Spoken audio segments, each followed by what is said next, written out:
여러분 안녕하십니까, 김만음입니다. 국회 파행이 장기화되는 가운데 추가 경정 예산안이 6월로 넘어가게 됐습니다. 정부와 더불어민주당은 글로벌 경기 둔화에 선제적으로 대응하기 위해서 추경안의 신속 처리가 필수적이라고 합니다. 반면 자유한국당은 총선용 추경이라는 문제 제기와 함께 산불 대책 등 재회 관련 추경만 떼어내서 논의하자는 입장인데요. 한 달 넘게 표류하고 있는 추경안, 과연 쟁점은 무엇이고 접점은 없는 것인지 이 시간 심층 토론해 보겠습니다. 지난달 25일 국회에 제출된 추가 경정 예산안이 한 달 넘게 표류하고 있습니다. 미세먼지와 산불 등 국민 안전 대책과 경기 하강 대응책을 담은 6조 7천억 원 규모의 추경안은 패스트트랙을 둘러싼 여야 대치로 국회 파행이 장기화되면서 심사 착수도 못한 채 국회에 잠들어 있습니다. 추경 예산안은 강원도 산불 피해 복구비, 포항 지진 피해 복구비, 미세먼지 대책비 이런 것들이 많이 포함되어 있습니다. 빨리 와서 심의를 충실히 해서 그나마 이 경기 하강기에 도움이 되도록 해 주시는 것이 좋을 듯 싶습니다. 추경 핑계 대지 마십시오. 재재난 예산은 예비비 먼저 쓰면 됩니다. 퍼주기 추경으로 지금 대한민국 경제 더 어렵습니다. 절차 해지하십시오. 청와대와 여당이 풀어내십시오. 글로벌 경제 여건이 약화되고 경기 하방 압력이 가중되는 상황에서 정부 여당은 추경안을 통한 선제적 대응이 시급하며 늦어질수록 민생 경제에 부담이 된다는 주장입니다. 반면 이번 추경을 총선용 선심성 추경으로 규정한 자유한국당은 재난 추경과의 분리 처리를 주장하며 정부 경제 정책의 전환을 촉구하고 있습니다. 또한 국회 정상화 방안을 놓고도 여야가 좀처럼 간극을 좁히지 못한 채 평행선을 달리고 있어 6월 국회가 열린다 해도 추경 처리는 불투명한 상황. 장기 표류하고 있는 추경안, 과연 해법은 없는 것인지 이번 주 토론당당에서 집중 진단해 봅니다.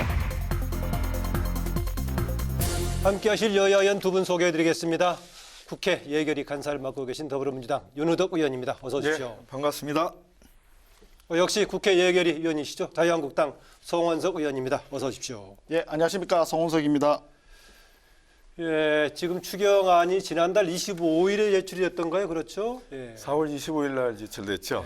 6조 7천 이렇게 제출이 됐는데 아직 국회 파행으로 열지도 못하고 있는 상황. 최근 상황을 보면서 어떤 느낌이신지 어떻게 좀 정리하고 계시는지 먼저 듣고 시작하겠습니다. 윤우덕 의원님. 예, 제가 여당 예결위 간사로 내정된 거지 국회가 공전되는 바람에 예결위 전체 회의가 열려서 간사로 이게 의결 인준을 받아야 되는데 그 절차를 못 받아서 내정자라고 이렇게 다시 소개해드립니다. 정부가 지난 4월 25일 6.7조 원 규모의 미세먼지 저감 및 재난 대응 그리고 경기 대응 및 민생 추경을 제출했습니다. 시정연설조차 못했습니다. 그전 정부에서 추경안이 들어왔을 때 우리가 민주당이 야당일 때 하루 만에 이틀 만에 시정연설을 할 수 있도록 의회에 협조를 했습니다. 정부 여당에 협조했죠. 이런 경우는 추경 사상 처음 있는 일이죠. 그리고 아직도 의사일정이 합의되지 않아서 언제 될지 알 수가 없는 처지입니다. 그리고 또 20대 국회 3년차 예결위원회 임기가 만료됩니다. 미세먼지에 대한 추경 반드시 해야 되고 또 국내외적으로 경기가 아주 안 좋다라는 전망 그리고 실제 그런 체감들을 하고 있습니다. 그래서 꼭 원내대표 간에 잘 협상하셔서 5월에는 국회 소집이 좀 되고 다음 주 초반서부터는 심도 있는 추경 예산안에 대한 여야 간의 심사, 심의 그리고 또 의결이 이루어졌으면 좋겠습니다. 꼭 제1야당의 협조와 또 등원을 기대합니다. 네, 제1야당 협조 등원 부탁했는데 제1야당 송원석 의원님 어떻습니까? 예, 추경이 필요하다라고 하는 인식에 대해서 좀 인식의 격차가 좀 있는 것 같습니다. 기본적으로 이번에 제출된 추경을 보면 미세먼지 추경이라고 얘기를 하는데 미세먼지를 포함해서 재난과 관련된 거는 2조 2천억 그리고 4조 5천억이 사실은 선제적 경기 대응 내지는 민생 대책이라고 합니다. 그래서 배보다 배꼽이 더 큰 추경이다 이런 생각이 들고요. 또 이게 사실은 조삼모사일 수도 있습니다. 내년도에 쓸 재원을 땡겨서 쓰는 겁니다. 그래서 하는 결산상 잉여금 3,300억도 땡겨서 쓰고 있고요. 그리고 특별회계나 기금 같은 데 있는 여유 자금을 전부 다 땡겨서 지금 쓰고 있다. 작년도에 25조 원의 세수 호황이 있었는데 그중에서 남은 돈은 겨우 600여 원밖에 안 됩니다. 그래서 이게 상당히 걱정스러운 내용이고, 그러다 보니까 3조 5천억 정도를 국채를 발행하게 돼 있습니다. 그래서 후손들에게 책임을 떠넘기는 무책임한 추경 또는 뻔뻔스러운 추경이다, 이런 생각이 들고요. 또 하나는 이번 정부 들어서서 매년 지금 추경을 하고 있습니다. 그것도 상반기 추경. 그래서 추경을 계속적으로 하다 보니까 추경 중독에 걸린 거 아니냐, 이런 우스갯소리가 시장 참여자들에서 나옵니다. 옛날 양치기 소년 같은 그런 우화가 있습니다만은 추경이 지속적으로 반복되다 보니까 추경 효과 자체가 상당히 줄어드는 그런 부작용이 예. 있습니다. 그래서 이번에는 정말 꼭 필요한 재난에 관한 추경만 하고 경제정책 관련 부분은 추후에 별도로 논의하는 것이 좋지 않겠나 하는 의견입니다. 예, 국회 파행의 문제보다는 추경안 자체에 대해서 문제를 제기하고 계시는데요. 아니 뭐 정원석 의원님 우리 살살하기로 사전에 좀 약속을 하셨는데 모두 발언서부터 아주 그렇게 말씀하십니다. 뭐 그 날카롭게 말씀 주신 거에 얘기하십시오. 대해서 예. 조금 답변을 좀 드리겠습니다. 우선 배보다 배꼽이 크다라는 말씀에 대해서 말씀드립니다. 배보다 배꼽이 커야 하는 상황입니다. 말씀 주신 배는 미세먼지 재난대응 추경을 말씀하시는 거고, 배꼽을 말씀하시는 거는 요즘 경기 상황이 안 좋고 국제 경제도 안 좋죠. 그거에 대한 경기 대응 예산이 배꼽이라는 말씀인데 당연히 배꼽이 커야 합니다. 그리고 더 커져야 된다고 저는 그렇게 생각을 해요. 예. 그래서 이 말씀을 정리하면 배에 해당하는 미세먼지 재형 대응 추경은 인정하시는 걸로 받아들이고, 배꼽에 관한 부분은 더 키우자라는 그런 주장을 제가 다시 하겠습니다. 예. 그리고 또 하나는 이 미래 세대에 대한 부담, 결국 이제 국채를 발행해서 추경의 재원으로 삼는다라는 부분을 지적하셨는데 3.6조 원이 재원으로 국채를 발행하는 것이죠. 뭐 많다면 많고 적다면 적습니다. 근데 이명박 정부 때 2009년에 28.4조 원의 추경을 했죠. 당시 국채 발행이 15.8조 원이었습니다. 예. 그리고 13년에 박근혜 정부죠. 그때는 국채 발행이 15.9조 원의 추경을 했고, 2015년 박근혜 정부 때 국채 발행을 한 추경이 9.3조 원이었습니다. 뭐 규모로 비교한다면 전 정부는 미래세에 대한 부담을 이번 추경에 비해서 5배를 더 부담 지은 그런 정부예요. 이 국채 발행을 할 수밖에 없는 여건 중에 예. 하나 항변을 한다면 지난해에 국채 발행을 13.8조 원을 미발행을 했습니다. 그리고 또 국채를 조기 상환한 게 4조 원 정도 돼요. 그래서 17.8조 원의 국가 부채에 대한 여유를 만들어 놨습니다. 그래서 재정당국은 이렇게 설명합니다. 이번에 3.6조 원의 국채를 발행하는 것은 비축된 재정 여건, 여력을 가지고 예. 추경을 편성했다라는 말씀을 드립니다. 그리고 또 하나 예. 추경 중독이라고 말씀하셨습니다. 제가 2017년 추경을 담당했던 여당 예결위 간사고 또 2018년 추경을 담당하고 또 추경을 담당하게 됐습니다. 우리 정부는 1990년대까지는 매년 추경을 했습니다. 그리고 최근에 한두 해 걸러서 추경을 한 경우가 있고 매년 추경을 한 적이 있습니다. 추경은 불가피하기 때문에 추경을 예. 편성하는 거죠. 그런데 세수 여건이 좋을 때 추경은 그나마 좋은 건 사실입니다. 그런데 특별한 상황이 발생했을 때 최근같이 미세먼지 대응이 꼭 필요하고 또 세계 경제하고 국내 경제가 어려운 처지에 있을 때 추경을 안 하는 것은 정부가 아무 일도 안 하겠다는 얘기하고 똑같아요. 네. 그래서 추경을 안 하는 거를 자랑스럽게 생각할 게 아니라 정부가 무슨 일을 해야 하는지 또 국민에게 어떤 일을 해야 하는지에 대해서 정확한 인식이 필요하다고 생각을 합니다. 예. 정원석 의원 얘기 듣고 구체적인 얘기 이 나누도록 부분에 하겠습니다. 대해서는 예. 조금 논의가 좀 더 필요하다고 생각합니다. 지금 경기 대응에 필요하다라고 하는 주장 자체에 대해서 논리적으로 이해 못할 바는 아니지만 과거 정부의 사례를 가지고 말씀을 하셨지만 실제로 그때는 뭐냐면은 경기가 좀 침체되어 있다. 또는 실업이 상당히 문제가 되고 있다라고 하는 그런 순수한 경제적인 이유에서 대규모 추경을 한 적이 있습니다. 그렇지만 이번 추경의 내용을 보시면요. 원래 기획재정부에서 홍 부총리는 추경을 할 생각이 없다라고 이미 언론을 통해서 밝혔었는데 대통령께서 추경을 하더라도 미세먼지는 잡아라.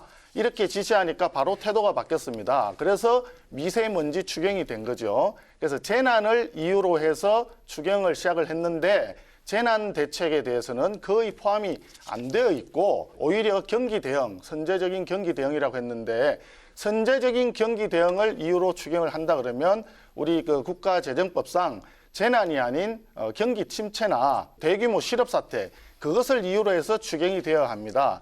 그러면 그 부분을 먼저 논의가 돼야 되겠죠. 왜 이런 경기 침체나 대규모 실업 사태가 문제가 되었느냐?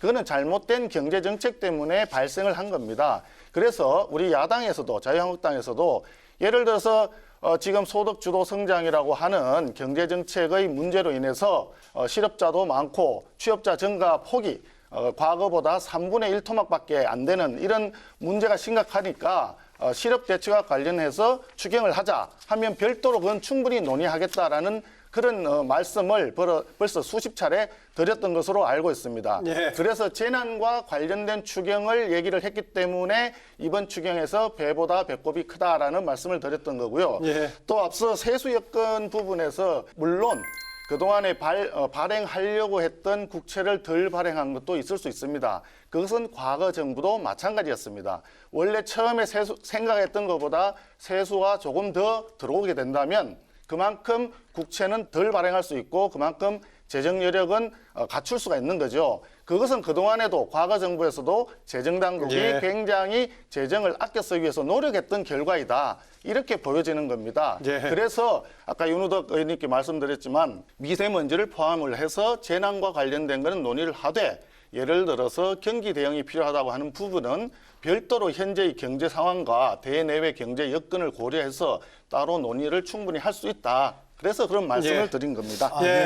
기왕 나온 김에 지금 그 부분 얘기하시죠. 그러면 경제 상황에서 좋은 추경이 말씀. 필요한가 그런 얘기입니다. 예, 좋은 말씀 주셨습니다. 이제 이번 추경은 미세먼지만 신속히 처리하고 경기 대응 추경, 국내 경제 상황이 어려운 거에 대한 배보다 배꼽이 더 큰 추경을 따로 하자 이런 주장으로 이해를 합니다. 그 주장도 일면 타당하다는 말씀은 전 드립니다. 경기 대응 추경이 상당히 필요하다는 그런 인식이기 때문에 저도 동의를 합니다. 그런데 시간이 없죠. 선제적으로 빨리 대응해야 되는 게 추경의 그 포인트 아닙니까? 이번 추경 들어온 거에 같이 심의하면서 경기 대응 추경에 대한 예산을 조금씩 논의를 통해서 증액할 수 있고 새로운 항목들을 더 편성할 수가 있어요. 그래서 지금 있는 추경에 보완하는 추경을 심사하는 그런 자세를 가지고 같이 협의를 하면은 이번 추경을 좋은 추경으로 만들 수 예. 있다라는 그런 말씀을 드립니다. 일단 그 재난 관련 부분만 먼저 합의해서 처리하고 추후는 여러 가지 경제적인 상황과 종합적으로 검토하자라는 그 제안에 대해서는 지금 워낙 지금 경기 상황이 급하기 때문에 그렇게 하기 급하죠. 어렵다는 예. 얘기입니까? 그런 취지의 심사를 하면서 경기 대응 추경에 대한 예산의 폭을 좀 더 늘려나가는 지혜 있는 토론을 하면 되지 않겠는가라는 그런 제안입니다. 예. 지금 그 말씀이 약간 오해의 소지가 있습니다. 국회에서 논의하면서 더 늘리면 되지 않겠나라고 하는데 지금까지 제가 알고 있는 범위 내에서는 정부에서 제출한 추경안에 대해 가지고 그 규모를 국회에서 논의하면서 규모 자체를 전체를 늘린 적은 거의 없었던 걸로 제가 기억을 합니다. 그렇기 때문에 지금 정부에서는 지금 제출한 추경 자체를 예를 들어서 경기 대응이 필요하고 지금 미중 간의 무역 전쟁이라든지 브렉시트라든지 대외 경제 여건도 굉장히 어려우니까 대내 경제 상황에 대해서 다시 좀 추가적인 논의가 필요하다라고 한다면 추경안을 별도로 추가해서 별도로 다시 내야 됩니다. 그래야만이 국회에서 심사를 할 수 있는 것이고요. 그렇지 않죠. 추경 예산에서 예산을 늘리는 부분은 재정당국 정부가 그 국회에서 심의해서 그렇게 의사 결정을 하고 정부가 동의하면은 예산을 늘릴 수가 있죠. 그리고 그러니까 지금 그 말씀은 그런 부분은 이제 하나만 좀 우리 송 의원님께 말씀을 드립니다. 이제 경기 대응 국내 경제 상황이 안 좋으니까 경기 대응 추경을 꼭 해야 된다. 그런 취지는 제가 받아들이고 그러면은 늘릴 저는 수 그런 있는 취지로 규모, 말씀드린 아니 거 그러니까 아니에요. 늘릴 수 있는 규모, 늘릴 어느 정도 늘려야 경기 대응이 된다고 생각을 하세요? 그건 지금 정부에서 경기 판단할 대응이 일이고요. 제가 조금 4.5조 말씀드릴게요. 원인데 4.5조 원인데 지금 그 말씀은 오해의 소지가 있기 때문에 3조나 제가 좀 5조를 더 말씀드려야 추가해야 되겠어요. 된다든지 그런 논쟁을 저는 해주시는 게 오히려 국회에서 좋죠. 심사하면서 국회에서 예산을 심사하면서 규모를 늘릴 수 있다라고 하는 그 말씀에 동의한다는 취지로 한 번도 말씀드린 적이 없고요. 아니 그 여야 오히려 합의라고 제가 단서를 달았습니다. 여야 합의가 있다 하더라도 그거는 오랜 정부와 의회와의 국가 재정에 대한 관리 방식에 대해서 획기적인 어떻게 보면은 혁명적인 변화를 얘기하는 겁니다.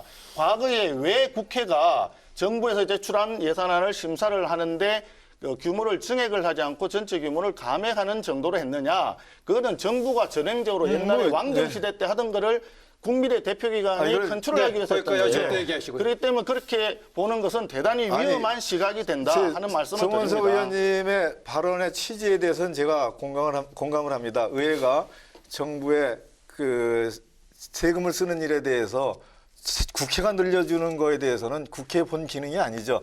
정부 예산을 통제하고 어떻게든 국민의 부담을 줄여야 한다라는 그 전통적 취지는 저도 동의합니다. 하지만 이번 경기 대응에 있어서 별도의 분리 추경을 해서 하자는 주장에 대해서는 조금 선뜻 동의하기가 어렵고 이번 추경에 지혜를 더 담아내자라는 그런 제안입니다. 예, 이 질문을 제가 윤호덕 의원님 좀 드리고 싶은데 황영철 예결위원장 그런 얘기했습니다. 이번에 재난 관련 부분 6조 7천 중에서 2조 2천이라고 얘기하고 있지만은 산불 재난 관련해서 직접적으로 주민 피해 지원하는 관련된 것이 계속 940억이고 여기다 주민 직접 지원은 더구나 없다라는 그 얘기는 사실 맞습니까? 어떻습니까? 예, 이게 추경에서 지원하는 것은 그 지역에 대한 전체적인 경제 상황을 개선시키고 또 인프라를 좀 개선시키고 그래서 그 지역이 중장기적으로 발전할 수 있는 예산들을 담죠. 그래서 계속 사업비가 될 수도 있고 그렇죠. 그런데 예비비나 또 각 부처에 편제되어 있는 재난 대응 예산이 있습니다. 그런 예산들을 통해서 우선 직접적인 피해 부분에 대해서는 지출을 했죠. 목동 예비비에서 이미 지출하고 있다. 예. 이를테면 이제 화재가 났습니다. 그럼 뭐 전소된 데가 있고 뭐 피해를 본 지역에 대해서 뭐 이런 말씀드리기 정말 죄송하지만은 뭐 잔해를 수거해서 처리해야 된다든지 이런 예산들은 이미 다 투입됐고 집행이 됐죠. 예. 그래서 이 추경 예산을 통해서 지역을 발전시키고 이런 경우죠. 지역에서 상가도 다 불타고 그래가지고 먹고 살 길이 없어요. 일자리가 없으니까.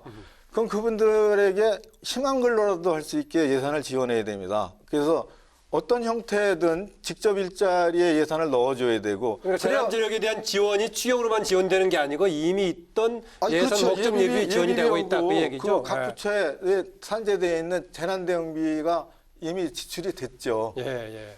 그래서 그 부분은 이게 기존의 예비비하고 이번 추경에서 들어가는 또 배정된 예산하고 합쳐서 봐야 되고 그걸 다 예비비로 다 충당하기는 어려운 예산 항목들이 있기 때문에 이번 추경에 말 그대로 현재했다. 추가되는 것이다. 지금 여기 부분은 그 얘기군요. 이를테면 야간에도 뜨고 기상이 안 좋을 때도 뜨는 그 소방 헬기 같은 것은 그 예비비로 사기는 좀 그렇잖아요.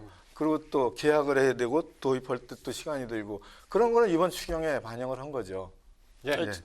지금 윤호덕 의원님 말씀하신 게 일부는 사실이지만 일부는 국민들한테 오해를 불러일으킬 수 있는 소지가 있다고 봅니다. 제가 자꾸 말씀드리는 게 재난의 경우에는 과거에 이제 태풍이 온다든지 했을 때 늘 있었던 게 뭐냐면 태풍이라고 하는 재난으로 인해 가지고 어떤 피해를 입었느냐 해서 피해가 확정이 돼야 됩니다. 그럼 피해 규모가 나오고 그 피해 규모를 복구하기 위해서 복구 계획을 세우면 거기에 재원이 어디서 얼마를 염출할 건가 이걸 정하게 됩니다. 그렇게 해서 그 복구 계획에 따라 가지고 기존에 있던 예산을 쓸 거냐 아니면 예비비를 쓸 거냐 그것이 부족하니까 또 추경을 해야 되느냐 이렇게 검토가 되는데 지금 미세먼지 같은 경우에는 사실은 피해 규모가 정해진 바도 없고 복구 계획이 정해진 바도 없습니다. 그래서 말씀하신 대로 지금 현재 강원도 고성 산불 같은 경우에는 그 피해 복구 계획이 나와 있죠. 그 복구 계획상 전체적으로 1,853억, 그중에 국고는 1,179억의 복구 계획이 나와 있습니다. 그런데 그중에서 지금 실제로 복구를 하기 위한 조금 전에 윤호덕 의원님 설명하신 대로 잔해를 처리한다든지 그다음에 주민들한테 직접 지원해야 되는 생계비 보조라든지 이런 부분들은 이미 기정 예산과 그다음에 예비비로 이미 지출이 다 된 거예요. 예. 그러면 지금 추경에 들어온 거는 940억 원 화재 안전 및 시설 기준 개발, 그다음에 산림재해 일자리, 그다음에 헬기 도입 이런 부분입니다. 그런데 마치 추경을 하지 않아서 산불에 대해서 국민들 지원을 못한다는 식으로 얘기를 하니까 이 국민들은 오해를 할 수가 있는 겁니다. 그래서 집권 여당으로서는 그런 부분에 대해서 정확한 정보를 국민들한테 전달해서 줬으면 좋겠다 하는 말씀이고, 그리고 실제로 그 내용을 보면 뭐 지금 뭐 여러 가지 말씀하실 수 있지만 헬기 같은 부분도 81억이 지금 잡혀 있어요, 추경에. 그런데 요거는 추경을 하지 않더라도 기정 예산이나 예비비로 일단 집행은 가능한 부분입니다. 예. 그리고 실제로 더 많은 예산은 이게 연차별로 들어가기 때문에 내년도 예산으로도 확보할 수가 있는 겁니다. 오히려 우리가 더 고민해야 될 부분은 뭐냐면 지금 저 포항 지진도 국가가 책임지도록 되어 있고 산불 같은 경우도 마찬가지지만 정부의 기준에 의하면 주택이 전파가 되었을 때 복구비로 네. 1,300만 원밖에 못 줘요. 그래서 그 기준에 대한 것을 논의하는 것이 오히려 더 필요하지 않을까 이런 생각입니다. 예. 예. 지금 그 성원석 의원님 보충으로 이렇게 설명을 해주셔서 고맙습니다. 뭐 저도 세분화해서 설명을 드리고 싶었는데 보완해 주셔서 감사드리고요. 특히 마지막에 직접 지원을 해야 하는 전파된 지역에 대해서 그분들이 사실 수 있는 집을 지어야 되지 않습니까? 그걸 이제 임시가옥을 지을 건지 제대로 사실 걸 지어야 되는지 거기에 정부가 규정 때문에 1,300만 원밖에 지원을 못 해요. 그게 참 안타깝죠. 그래서 뭐 이러저러한 예산들을 다 짜고 마치고 강원도에서 돈을 내고 그래가지고 이게 한 5천만 원 정도 수준까지 이제 올라왔어요. 예. 근데 실제로 아무리 농가주택이라 하더라도 1억 원 정도에 근접하는 예산이 확보돼야 된다고 저는 판단을 해요.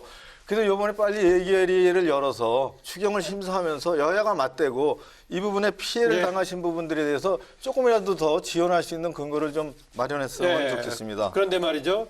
자유한국당에서는 이번 추경을 총선용 선심성 추경이다라고 얘기하던데 성원석 의원도 뭐 당 소속인데 그렇게 보고 계십니까? 어떻습니까? 지금 이번 추경은 비슷한 지금 그런 주장이 있습니다. 왜 그런 말씀을 드리냐면 재난과 관련된 부분은 2조 2천밖에 포함이 안 되어 있어요.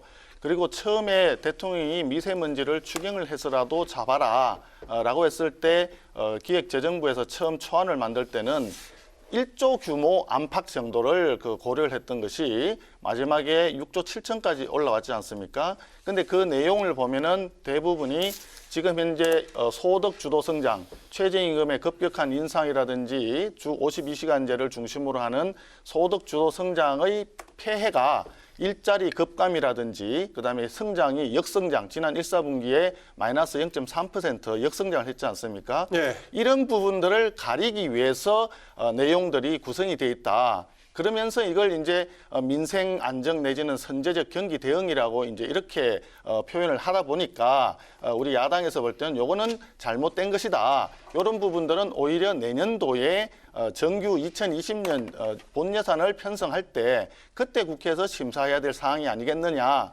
이렇게 본다는 겁니다. 선거용이라는 것은 좀 안 맞죠. 어불성설이죠. 정부가 재정 운영을 하는 것을 선거용이라고 그러면 본 예산을 짜지 말아야죠. 본 예산이 훨씬 규모가 크지 않습니까? 이런 주장은 좀 여당과 야당이 입장이 바뀌어도 이런 주장은 좀 안 맞는 것 같아요. 근데 이거 하나는 제가 좀 총선용이다 그러셔서 그랬는데 야당도 총선용으로 적극 심의에 참여해 주셔서 야당이 주장하는 예산을 좀 넣어주세요. 미세먼지 중요하다고 생각하시잖아요. 그럼 미세먼지에서 정부가 더 해야 할 일들에 대해서 세목별로다가 더 증액 요청을 하시고 그걸 심의하고 그러는 게 좋지 않겠나라는 그런 말씀을 드려요. 지난 3월 1일서부터 3월 7일까지 초미세먼지가 일주일 동안 내내 전국을 휩쓸었습니다. 깜짝 놀랐죠. 미세먼지 농도는 낮아진다고 그랬는데 최근에는 안 그래요. 고농도가 며칠씩 계속되고 이런 상황이지 않습니까? 여기에 대해서 대응하라고 우리가 3월 달에 본회의에서 미세먼지 8법을 통과시켰습니다. 미세먼지 8법 중에서 이를테면 기준을 강화하고 또 저감 정치를 해야 할 대상들을 넓혀놨어요. 국회가 그냥 3월 달에 해버린 거예요. 그런데 그 3월 이후에 금년에 그런 개정된 법에 따른 예산이 들어있지 않지요. 네. 그래서 이 예산을 당장 편성한 게 추경 예산입니다. 그래서 제가 이렇게 주장해요. 여야 관계없이 총선 치를 때 내년 4월 15일 날 맑은 하늘에서 맑은 날씨에 선거 치릅시다. 그래서 이번 미세먼지가 여야 관계없이 총선에서 득표를 할 수 있는 추경으로 심의했으면 좋겠어요. 예, 총선용이든 선심성이든 간에 지금 상황에서 필요하다면 오히려 적극적으로 총선용으로 해야 된다. 야당도 그런 주장입니다. 아니요, 미세먼지 얘기죠. 총선용으로 해야 된다는 얘기는 아닙니다. 아니, 예, 예, 그래서 지금 윤호덕 의원님 말씀에 저는 일정 부분 공감을 하는데요. 미세먼지와 관련된 부분에 대해서는 우리 자유한국당도 추경을 빨리 논의를 하자 하는 입장이 변함이 없습니다. 미세먼지까지 포함된 게 결국은 예. 재난 대응이다. 그런 그렇죠. 얘기죠. 미세먼지 앞서도 말씀드렸지만 이게 그 원래 재난 추경이라고 하는 거는 피해 규모가 있고 복구 계획이 있어서 거기에서 재원상 추가로 추경이 필요한 때 그때 하는 거지만 미세먼지는 그렇진 않아요. 지금 피해 규모도 없고 복구 계획도 없습니다. 그러나 그럼에도 불구하고 미세먼지로 인해서 많은 국민들이 고통을 받고 있기 때문에 우리 자유한국당에서도 야당의 입장이 아니라 국회의 일원으로서 이 재난과 관련된 부분은 충분히 논의를 하자. 그리고 미세먼지 정리하자. 한정에서 이런 동의하시네요. 입장입니다. 예. 지금요. 보니까. 아니, 미세먼지 8법 중에 한 법이 미세먼지를 국가 재난으로 규정한 법을 여야가 합의로 통과시켰어요. 그래서 그에 따른 추가적인 예산이 필요하기 때문에 추경이 급하게 또 편성이 된 거고, 그리고 그 시점에서 국내 경제 사정이 상당히 안 좋게 나오기 시작했지 않습니까? 예. 특히 미중 간의 무역 전쟁이 예상만 했지 실제 이렇게 되리라고는, 그렇게 시나리오 1, 2, 3, 4 다 따져봐도 이렇게 현실화되리라고는 좀 그때는 예측하지 못했죠. 그게 네. 이제 현실화되고 있고, 또 화해 장비를 뭐 쓰게 하느냐 못 쓰게 하느냐에 따라서 또 미국의 눈치를 보고 있는 상황에서 이게 어떻게 번질지도 몰라요. 그래서 경기 대응 추경은 배보다 배꼽이 훨씬 큰 그런 추경이 돼야 된다라는 얘기를 좀 반복합니다. 예, 뭐 그렇잖아도 지금 이제 경제 성장률 전망치도 계속 이제 아래쪽으로 지금 하향 조정이 되고 이런 상황인데 그런 거 감안한다면 필요하지 않냐는 건데 그동안에 과거에 그 송원 의원께서는 이제 경제부처에 근무하시기도 했었는데 추경을 통해서 긴급한 경제 상황에 대한 대처 뭐 효과도 보고 그러지 않았습니까? 어땠습니까? 그거는 동의한다고 말씀드렸습니다. 경기가 굉장히 어렵게 되면 경제 상황이 어렵고 또 많은 실업이 예상이 되면 당연히 추경을 통해서라도 네. 경제를 안정시켜야 되는 것이 정부의 책무이고 또 국회가 거기에 심사를 적극적으로 임하는 것은 당연한 도리라고 생각을 합니다. 네. 그 부분을 저희들이 부정하는 게 아니고요. 이번에 지금 정부 여당에서 지금 6조 7조 효과 예. 기대하기 어렵다고 보십니까? 이번 추경은 효과를 기대하기 어렵다는 것은 2차적인 문제이고 1차적으로 재난 추경이고 미세먼지 추경이라고 했지만 내용상으로 재난과 관련된 부분보다 훨씬 더 많은 부분이 실제로 경제 정책의 실패로 나타난 경제 참사, 경제 지표의 참사를 덮기 위해서 나온 것이다. 이 부분 때문에 저희들이 말씀드리는 것이고 그래서 지금 현재 미중 무역 전쟁이라든지 화웨이 부분도 마찬가지입니다. 그것은 대한민국 외교부라든지 대한민국의 경제당국이라든지 우리 정부에서 그런 부분에 대해서 얼마나 더 적극적으로 대응을 할 수 있었느냐. 거기에 대한 외교 실패, 경제 실패 이런 부분들 때문에 나타난 부분이에요. 그렇다면 현재 단계에서는 미세먼지를 중심으로 한 재난 추경을 얘기할 게 아니라 이 경기를 안정적으로 가져가기 위해서 1사분기에 마이너스 0.3% 역성장을 해가지고 OECD 국가 중에서 꼴등을 했는데 그러면 이걸 어떻게 경제정책을 가져갈 거냐 이 경제 참상에 대해 가지고 이 부분을 어떻게 우리가 경제정책을 제대로 바로잡아 가겠느냐 이 부분하고 마찬가지 같은 차원에서 논의가 돼야 되는 상황입니다. 정책적인 전환과 같이 가야 되는데 지금 예산만 한다. 뭐 그 얘기 같습니다. 정부와 여당의 경제 운영에 대해서 또 재정 운영에 대해서 지적하는 것은 저는 늘 건전한 비판이고 받아들여야 된다고 그렇게 생각을 합니다. 하지만 이번 추경이 무슨 경제정책 실패를 덮기 위한 추경이고 그런 거 절대로 아닙니다. 급하기 때문에 추경을 짜는 거죠. 송원석 의원님 말씀 주셨듯이 화해 사태가 어떻게 번질지 모릅니다. 그건 외교를 잘못해서가 아니라 미중 간의 갈등이 우리한테 이제 불똥이 터진 거예요. 그 전에 사드, 그건 또 국가안보 문제에 있어도 더 중요한 문제였지만 그로 인해서 우리가 중국으로부터 얼마나 또 그 어려움을 당했습니까? 이러한 일들을 같이 논의해서 이번 추경에 담아서 선제적으로 대응해야 한다라는 말씀을 간곡히 드리는 거예요. 좀 이번에 추경을 통해서 효과를 좀 기대할 수 있겠습니까? 어느 측면에서 좀 기대할 수 있겠습니까? 이번 추경은 정부와 여당이 예상하기를 0.1%포인트 정도의 경제 성장률을 견인하는 효과가 있다라고 판단을 하고, 미세먼지 관련해서는 금년 2019년 이 본 예산 그대로 하면 1만 톤 정도의 미세먼지를 감축하는 그 효과가 있는 예산입니다. 이번 추경에 들어있는 미세먼지는 0.7만 톤의 미세먼지를 저감하는 효과가 있는 예산입니다. 합치면 금년에 1.7만 톤의 미세먼지를 감축하게 되죠.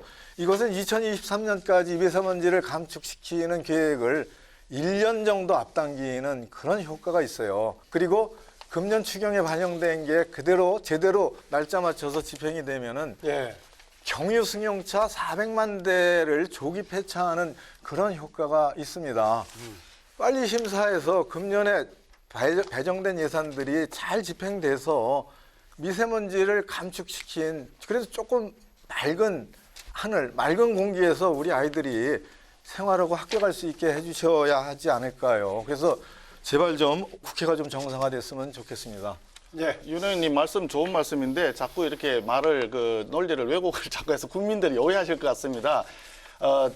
제가 누차 반복하는데 미세먼지를 포함한 재난 관련 추경에 대해서는 우리 자유한국당도 부정하지 않습니다. 조속히 심사를 네, 해서 좋습니다. 통과시키자. 그래서 미세먼지를 줄이자라고 말씀드린 거고요. 그렇지만 지금 경제 상황에 대해서는 정말 심각한 문제가 많아요.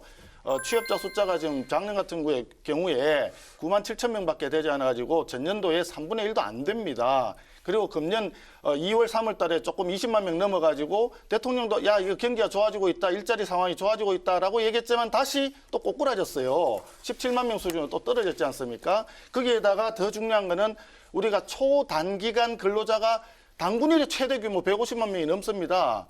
거기에다가 우리가 전체적으로 30, 40대 경제 허리 아닙니까? 30, 40대 취업자 숫자가 줄고 실업자가 늘고 있습니다. 60대 이상이 왕창 늘었어요. 거기다 제조업은 줄어들고 음식 숙박 이런 데가 올라가고 있잖아요. 이게 문제다 이런 이야기입니다. 그래서 전체적으로 문제가 심각하고 또 지금 이번에 경제 성장률을 0.1%포인트 정도 상승하는 견인하는 효과가 있다라고 얘기했는데 그러면 현재 정부가 보는 현재 금년도 경제 성장률이 얼마나 되느냐. 그래서 0.1%포인트 올라가면 그래서 얼마가 될 거냐. 이 부분도 아직 정부에서는 아무런 얘기를 하지 않고 있는데 OECD 보고서를 보니까 네. 2.6에서 2.4로 줄였고 그랬죠. KDI도 마찬가지로 2.6에서 2.4로 줄였습니다. 일본의 노무라 정권 이런 데서는 1.8%까지로 보고 있습니다. 그러면 전체적으로 성장률은 굉장히 낮아지고 있지 않습니까? 거기에 수출이 지금 예. 굉장히 중요한데 그것도 계속 6개월째 지금 떨어지고 있어요. 네. 그런 부분에 대해서는 네. 따로 논의를 해야 네, 된다. 관련 이런 얘기를 뭐 이야기입니다. 이러도 예. 듣겠습니다. 예. 국회가 열려서 예결산 특별위원회에서 총리님이 각부 장관을 출석시켜서 여야가 이런 문제에 대해서 질문을 하고 답변을 하면 또 야단치고 그래야죠. 그게 이제 국회의 기능이죠. 근데 지금 그 송 의원님께서 지적하신 문제 중에 한 두세 가지만 좀 저도 좀 의견을 드리면은 금년에 20만 명 취업자 수가 늘고 20만 명 취업자 수가 늘다가 이제 17만 명 수준으로 3월 달에 이렇게 내려갔습니다. 근데 작년 기억에 이 취업자 수가 증가가 내려가서 5천 명까지 내려갔습니다.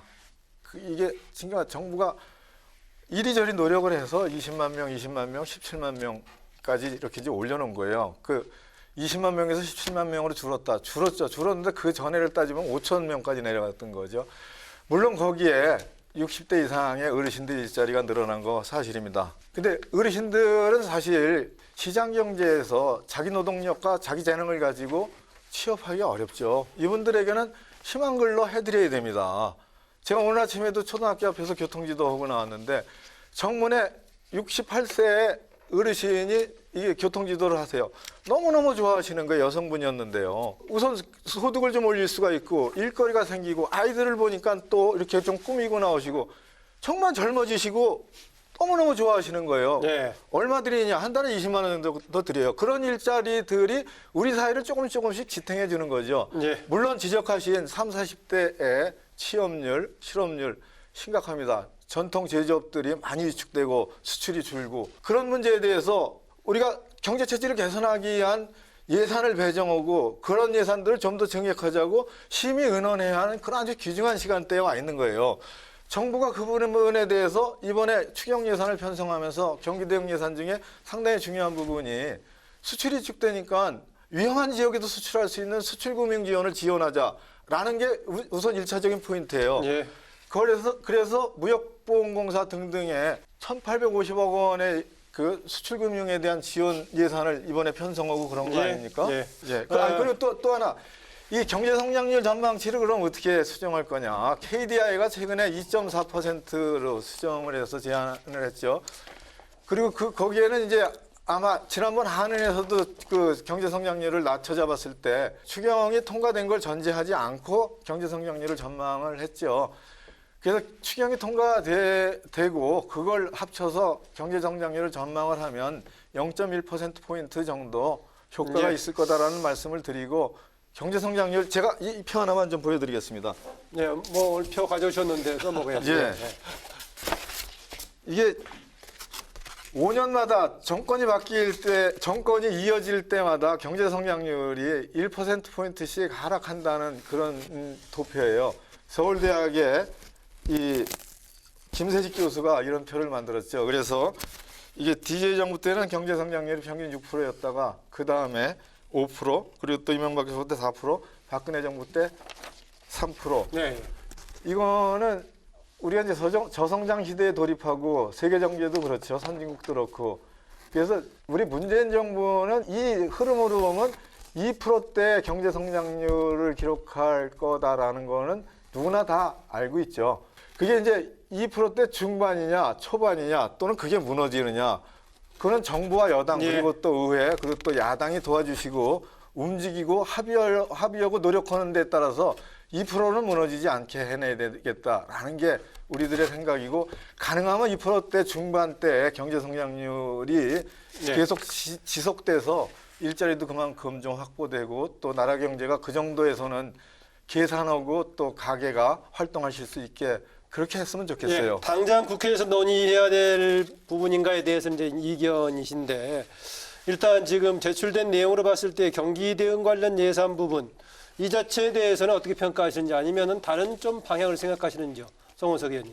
예, 조금 전에 우리 윤호덕 의원님 좋은 말씀 주셨는데 연구자들의 연구 결과를 보면 전체적으로 5년마다 잠재 성장률이 떨어지고 있다라고 하는 추세는 나타날 수가 있습니다. 그런데 이제 문제가 그렇다고 해서 우리 이제 이번 문재인 정권에서 2% 성장을 해도 뭐 크게 잘못한 게 없다라든지 이런 생각을 하시는 건 아닐 거라고 저는 믿습니다. 절대 그게 아니죠. 예. 들어보십시오. 그 믿습니다. 저도 당연히 그렇게 해야 될 거고 그리고 더 중요한 것은 2% 중반대 지금 2.6%가 아마 잠재 성장률이다라고 전문가들이 얘기하는 것 같은데 그러면 이것을 어떻게 하면 잠재 성장률을 더 올릴 수 있을까 하는 부분을 더 고민을 해야 됩니다. 네. 그래서 그렇게 하기 위해서는 지금 소득 주도 성장이라고 하는 점은 경제 정책의 결과가 이미 참상으로 드러났기 때문에 앞으로는 신성장 동력을 만들어야 되고 제4차 산업혁명 이런 부분에 있어가지고 미래 먹거리가 무엇이냐 이걸 봐야 됩니다. 그래서 제가 드리고 싶은 말씀이 지금 수출이 굉장히 많이 줄고 있고 설비 투자도 거의 마이너스 16% 정도 나오고 있거든요. 근데 우리나라 수출은 20% 이상을 반도체가 차지를 하고 있어요. 아시다시피. 근데 그 반도체가 전체 큰 순환이 한번 지나가고 그다음에 지금 물량 단가가 다 줄어들고 있거든요. 그러면 20%를 차지하는 반도체 수출이 대폭 감소하고 있는 현실에서 우리 수출이 제대로 되기가 되게 어렵단 말이죠. 네. 그럼 그런 부분을 고민해야 되는데 지금 현재 우리 이번에 추경에 가져왔다고 하는 부분은 산업위기 지역 관련 뭐 포함되어 있고 예, 그렇습니다만. 위기 지역도 있지만은 수출 금융을 늘린다든지 보정을 일부 늘린다든지 하는데 이런 부분은 우리 큰 덩치에 해당되는 반도체보다는 오히려 작은 부분, 다른 부분에 더 많이 영향을 미치는 부분들입니다. 삼성이나 LG를 중심으로 해서 반도체를 하는 우리 대규모 기업들이 자금이 없어서 수출이 지금 안 되는 건 아니거든요. 그런 점을 생각을 하면은 우리가 미래 먹거리를 찾기 위한 그런 투자가 필요한 것이고 정부에서 경제 정책할 때는 그런 쪽에 집중을 해야 된다. 그건 번외사는 이런 좀 부분입니다. 이제 장기적인 성장 동력은 그렇죠. 반영해야 되지 않겠습니까? 아니 그러니까 지금 현재 수출이 줄어들고 있기 때문에 수출을 지원하기 위해서 추경을 한다고 하지만 지금 현재 수출은 반도체가 지금 줄어드는 게 그게 근본 원인인데 그것이 네. 아니라 엉뚱한 데 가서 격화소양을 하고 있다. 아. 그래서 지금 말씀을 드리는 겁니다. 예. 이제 이 소득 주도 성장의 장점이 있고 또 단점이 있겠죠. 그리고 문재인 정부의 1년차, 2년차 경제성장론이었죠. 맞습니다. 그 단점이 있습니다. 그 뭐 송원석 의원님이 지적하신 그런 내용들이죠. 근데 장점과 실적도 있죠. 그 근로소득 가구의 소득이 증대됐죠. 근로소득 가구는 전체 가구의 한 60% 정도 됩니다. 또 저임금 근로자의 비중이 이제 상당히 줄어들고 있고 이런 좋은 지표들도 있어요. 긍정적으로 판단할 수 있는. 그 전적으로 동의하는 것은 신성장 동력의 경제 체질을 개선해야 한다라는 말씀 맞는 말씀이죠. 동의하고 저도 전적으로 찬성합니다. 거기에 재정 역할이 중요하다는 것 동의하시는 거죠? 그리고 예. 이제 반도체 말씀하셨죠. 작년에 우리 수출이 6천억 불을 넘겼죠. 그중에 반도체 한 종목이 1,000억 불을 넘겼습니다. 이건 우리나라로서도 깜짝 놀랄 일이고 전 세계 경제에서도 깜짝 놀랄 일이죠. 얼마나 중요합니까? 우리 경제에서 차지하는 비중이.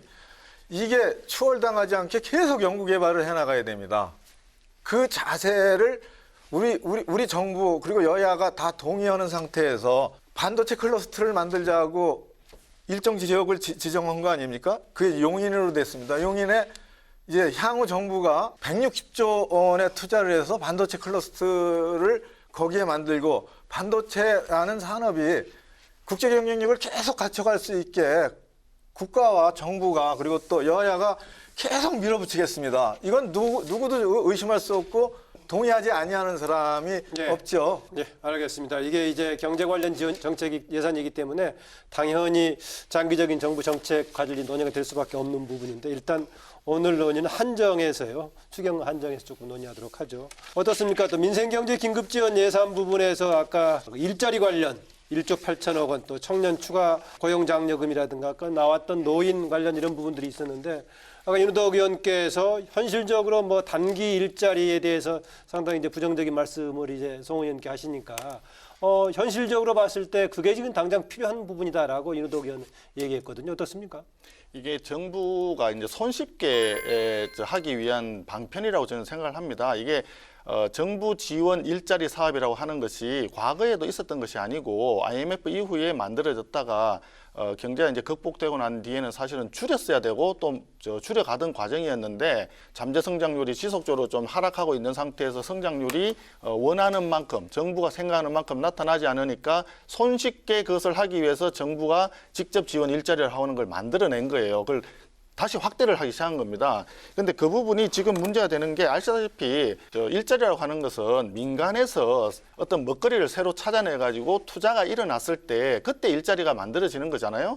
그 4년제 정규 대학을 나온 우리 학생들이 뭐 정부에서 주는 80만 원, 90만 원 또는 100만 원 아니면 앞서 우리 윤호덕 의원님 말씀하신 노인 일자리 비슷한 20만 원, 30만 원짜리 그걸 받기 위해서 자기가 16년간 공부를 하지는 않았을 겁니다. 그래서 소위 말하면 괜찮은 일자리 그런 자리를 원하는 게 학생들의 요구 아니겠습니까? 그럼 정부에서는 그런 요구에 맞춰서 일자리를 창출하도록 정책을 펴야 되는 거예요. 그럼 그 정책은 정부가 직접 지원하는 일자리로 할 수는 없는 겁니다. 그렇다고 해서 전체적으로 우리가 정책 방향을 생각하면 기업이 큰 기업이나 작은 기업이나 간에 그 기업들이 투자를 할 수 있는 그런 여력을 만들도록 해줘야 돼요. 지금 보면 이번 문재인 정권 들어서서 일자리 예산이 80조가 넘게 그동안에 투자를 예산이 됐습니다. 그중에서 81만 명의 직접 일자리 참여자 중에 56만 명이 어르신들, 노인계층이라고 합니다. 민간 취업하고 연계되는 비율이요. 20%도 안 됩니다. 16.8%입니다. 그러니까 직접 일자리를 정부에서 한다는 것은 16.8% 정도만 민간하고 직접 연결되고 나머지 83% 정도는 정부에서 주는 돈만큼만 하다가 다시 실직 상태로 또 들어가는 거예요. 이게 악순환이 되는 겁니다. 이런 부분을 정부는 깊이 고민을 해야 된다. 이 말씀 드리고 싶습니다. 너무 긴급 일자리에만 신경 쓰고 있다. 뭐 근본적인 일자리 창출 정책이 부재하다. 그런 지적이네요. 그런 지적에 그 일면 뭐 동의합니다. 근데 이제 문재인 정부는 솔직히 좀 성격이 좀 다릅니다. 그 전에 두 정권에 비해서 경제 체질을 개선해서 경제 파이를 키우는 거 국가의 본래 임무죠. 민간과 함께 해나갑니다. 꾸준히 해나갑니다. 어느 정부도 그걸 소홀히 하는 정부가 없죠. 근데 문재인 정부는 그에 더불어서 우리 사회의 양극화가 심화되고 있는 문제를 방치할 수 없다라고 판단을 한 겁니다.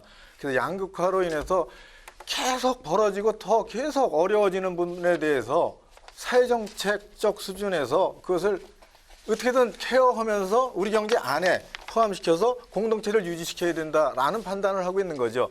사회적 일자리, 직접 일자리 안 해도 먹고 살 수 있으면 얼마나 좋습니까?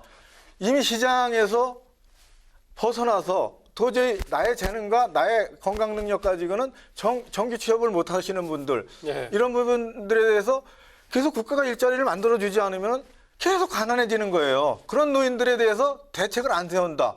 그거 정부가 아니죠.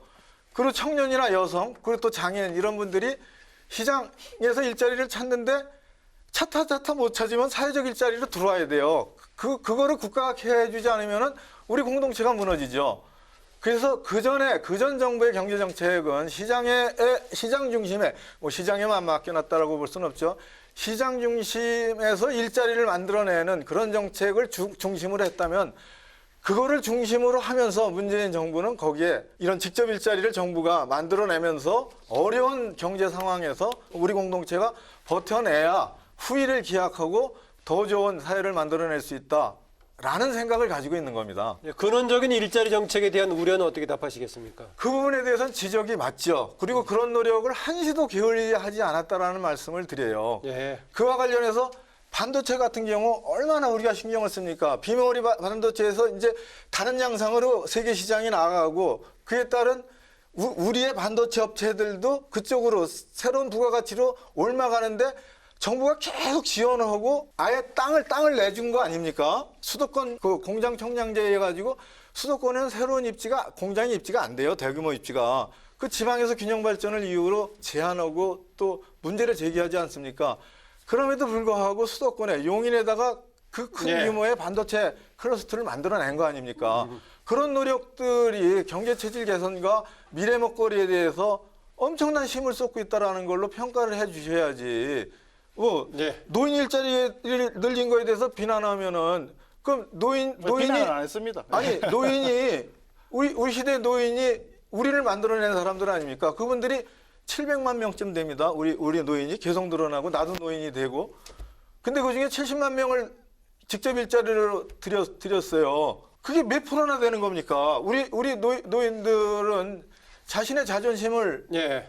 살리기 위해서라도 소득 활동을 해야 돼요. 그럼 국가가 해줘야 됩니다. 예. 뭐 그런 일자리는 당연히 국가가 담당해야 될 부분이고 근원적인 정책도 지금 추진하고 있다라는 얘기입니다. 예, 뭐 근원적인 국가 경쟁력을 키우기 위해서 기업 활동의 자유를 확대하기 위해서 정부 여당이 열심히 하고 있다고 말씀하시니까 듣기 좋습니다. 그런데 앞서 말씀하시는 것 중에 우리 문 정권은 다르다고 말씀하시는 건데 선의로 시작한 정책이지만 결과적으로는 어려운 사람을 더 어렵게 만드는 결과가 나타난 게 굉장히 많습니다. 그걸 조심하셔야 됩니다. 뜻이 훌륭하다고 해서 결과가 다 좋은 건 아니에요. 그 대표적인 게 뭐냐면 예를 들자면은 우리가 취약계층의 실업 3종 세트라고 할 수 있는 게 예를 들어서 아파트 경비원 아저씨들 최저임금 올리고 난 뒤에 다 사라졌습니다. 그리고 식당의 주방 보조보는 아주머니들도 사라졌습니다. 카페나 편의점에서 일하는 청년들, 대학생들, 알바생들도 사라졌습니다. 아니 줄은 거죠. 사라진 게 아니라. 예. 많이 사라졌습니다. 예. 예. 그렇기 때문에 그게 취약계층에 대한 실업 3종 세트라고 저는 생각을 하는데, 그러니까 그분들이 없는 분들한테 도와주기 위해서 이 정부에서 했는 정책의 결과로 오히려 그들에게 피해가 간다. 예를 들어서 시골에 제가 많이 어정보호회를 다녀보면 미용실에 그 겸 와 있는 소위 속칭 새끼 미용사들이 있습니다.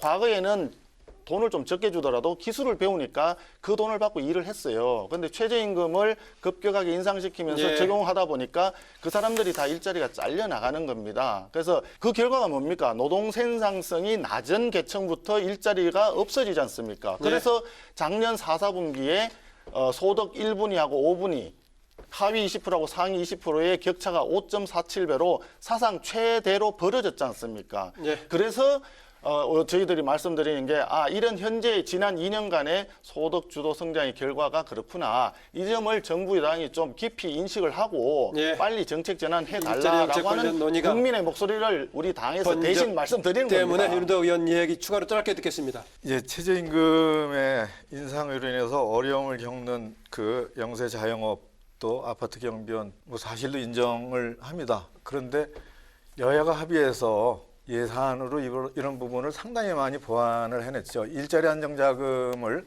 3조 원 이상 매년 투입을 해서 32만 사업장에서 그 최저임금으로 인해서 고용을 유지하기가 어려운 그런 사업체에 대해서 한 분당 한 달에 13만 원에서 14만 원씩 지원을 1년 내내 하고 있고, 그분들을 4대 보험에 가입시켜야 하는 경우 그 보험을 두루누리 사업이라고 해가지고 첫 해년도에는 국가 90%를 지원하고 있습니다. 그래서 최저임금 상승에 따른 영세 자영업자 및 등등의 분들에 대해서 정부가 여야가 합의해서 일자리 안정자금을 해서 그 보완책을 시행된 후에 만들어 놨다라는 말씀을 충분히 드려요. 그래서 1년차, 2년차, 3년차에는 그 최저임금으로 인한 고용을 하시는 영세 사업자들은 이 일자리 안정자금을 신청하시면은 실제 그 부분에 대한 부담을 상당 부분 해소해낼 수가 있다라는 말씀을 거기까지 드립니다. 하시겠습니다. 뭐 일자리 정책 자체도 계속 논의할 만한데 일단 오늘 여기 한정시켜서 얘기하기로 하고요. 어쨌든 간에 추경은 본예산 이후에 지금 급하게 해야 되는 신속성이 이제 중요한 과제인데 그동안에 그만큼 이제 쉽게 통과된 적은 없었는데요. 보니까 자료로 보니까는 가장 오래 걸린 게 이명박 정부 시절에 2008년에 90일이 걸렸다는 자료가 있는데요. 지난해 45일이 걸렸던가요? 아마 그랬던 것 같기도 한데 지금 이번에 35일에 40일 향해 가고 있는데 일단 논의하면은 내용은 좀 어떻게 다른 뭐 협상이라든가 조정이 가능할지 모르겠는데 어떻든 풀어야 될 거 아니겠습니까? 언제쯤 풀릴 수 있을 것 같습니까, 송원석 의원님? 또 풀려면 어떤 과제를 해결해야 되겠습니까? 뭐 날짜를 지금 뭐 여기서 말씀 제가 드릴 수는 정확한 날짜는 상황이고요. 아니더라도 무슨 뭐 본예산 뭐 아니면 결산 이전 언제까지는 해야 되는 거 아니겠습니까? 기본적으로 저는 이렇게 생각합니다. 지난번에 그 지난주 토요일 날 우리 황교안 대표께서 이미 언급을 하셨습니다만은 패스트트랙 들어가는 그 법 있지 않습니까? 예. 그 부분에 대해서는 좀 철회를 하고 철회요. 예, 철회를 하고, 왜냐하면 그렇게 하면 지금 여당에서 얘기하듯이 패스트트랙은 야당과 협의를 하기 위한 출발선이다 이렇게 얘기를 했습니다. 그래서 야당도 마찬가지로 논의에 충분히 참여할 의지가 있고 그런 생각이 있기 때문에 패스트트랙 들어가 있는 논의에 법에 참여를 대해서 조건으로 처리해달라. 그렇습니다. 그렇게 처리를 하면 된다는 말씀이고 또 대통령과의 대담도 논의가 되고 있는 것으로 알고 있습니다. 그래서 야당에서 얘기하는 그런 내용들을 1대1 대담을 먼저 시행을 한다면 충분히 국회에 복귀할 수 있을 것이다. 이 말씀을 왜 드리느냐 하면 원래 인심이라고 하는 것은 곳간에서 납니다. 이 곳간은 지금 정부와 여당이 쥐고 있는 겁니다. 야당에게 적절하게 명분을 주고 좀 달래면서 설득하면서 대화를 해야 된다고 봐요. 그게 왜냐? 과거에도 민심이 천심이라고 그러지 않았습니까? 그 민심의 일정 부분을 대변하는 역할을 지금 자유한국당이 하고 있는 거 아니겠습니까? 그러면 야당이 얘기하는 거에 대해서도 좀 이렇게 귀를 기울여 주시고 수용하려고 하는 그런 자세가 필요합니다. 예. 거기에 대해서 뭐 도둑 운운하고 괴멸 운운하는 이런 언급을 함으로써 오히려 여당 측에서 야당을 들어오지 말라라고 하는 식의 어떤 언행을 보이는 것에 대해서는 참으로 안타깝다 하는 말씀을 드립니다. 네, 패스트트랙 올려진 안건들에 대해서 논의에 적극 참여할 테니까 대신 기존의 패스트트랙은 취소해달라라는 얘기네요. 아니 뭐 그런 그 원내대표 간의 협의 협상하는 내용에 대해서 제가 이렇게 말씀드리는 건 적절치 않다고 생각해요. 그리고 또 그 황교안 대표님의 우리 대통령인가의 그런 거는 뭐 제가 언급할 수 있는 내용은 아닌 것 같아요. 여하튼 여야가 좀 쿨다운해서 이번 주에 국회를 소집하는 그 소집 요구서라도 좀 제출을 해서 다음 주에는 국회가 열렸으면 좋겠어요. 국회 소집 요구서는 공고를 해야 되는데 공고하는데 3일은 의무 기간을 두고 있어요. 계산해 보니까 이번 금요일에는 국회 소집 요구서가 국회의장한테 제출이 돼야지 그래야 월요일 날 열 수 있습니다. 꼭 그 지혜를 모아서 뭐 쿨다운들 하셔가지고 어떻게든 월요일에는 본회의가 열리고 이 추경 예산에 대한 시정연설이 있었으면 좋겠고 그때 해체돼서 흔적도 없는 국회 예산결산특별위원회가 그날 구성됐으면 하는 그런 바람입니다. 네, 뭐 시작부터 논의가 뜨거웠는데 이제 마쳐야 할 것 같습니다. 오늘 마지막으로 강조하고 싶은 말씀 포함해서 마무리 발언 부탁드립니다. 송원석 의원님. 앞서도 논의 중에 말씀을 드렸지만 지금 현재 경제가 굉장히 어렵습니다. 경제가 어려운 것 이유가 과연 재정이 부족했기 때문이냐? 그것은 아닙니다. 이미 슈퍼 예산이라고 일컬어지지 않습니까? 작년 금년도에 9.7%인가 증가한 470조 원입니다. 그래서 2017년도에 400조 원을 갓 넘겼던 것에 비해서 벌써 내년도에 만약에 동일한 비율로 올라간다면 500조를 넘어서 510조 가까이 가지 않겠나, 이렇게 울트라 슈퍼 예산이라고 전망하는 사람들이 많이 있습니다. 무려 3년 만에 100조 원 넘게 재정 규모가 늘어나는데 과연 이렇게 재정을 마구 써도 되느냐 하는 걱정을 지금 현재 전문가들뿐만이 아니라 일반 국민들도 다들 걱정하고 계십니다. 그래서 그런 점을 충분히 고려해서 논의를 해야 되겠다 하는 말씀이고, 또 이번 추경 같은 경우에는 경제 상황이 어려운 점을 고려했을 때 지금 윤우덕 의원님 말씀하신 대로 추가적으로 논의할 부분은 분명히 있습니다. 그 전제 조건은 뭐냐? 현재 경제가 잘못된 것이 소득 주도 성장이라고 하는 잘못된 경제정책 방향에 따라서 경제 온갖 부문의 지표들이 다 사상 최악의 신기록 행진을 가고 있다. 이 부분을 먼저 인정을 하시고 정책 전환과 함께 재정 운용을 어떻게 할 거냐, 이것을 논의하는 것이 타당하지 않을까. 그래서 한마디만 드리면 모든 세상 만사가 과유불급이라고 생각을 합니다. 2년 내에 대한민국을 완전히 뜯어 고치겠다고 너무나 속도를 높이다 보니까 그 부작용이 지금 나타나고 있는 것이라고 저는 생각을 하고, 적절하게 시장이 감내하고 수용할 수 있는, 국민이 감내하고 수용할 수 있는 범위 내로 속도 조절을 해주시기를 다시 한번 간곡히 당부드립니다. 네, 윤우덕 의원님. 예, 하나 좀 말씀드리면은 이번 추경에서 3.6조 원의 부채, 국채를 발행을 합니다. 그런데 정말로도 이 문재인 정부 들어서 국가 부채 비율이 38.2%, 박근혜 정부 말년차인 2016년에 38.2%, 3년 연속 국가 부채 비율이 동결돼 있습니다.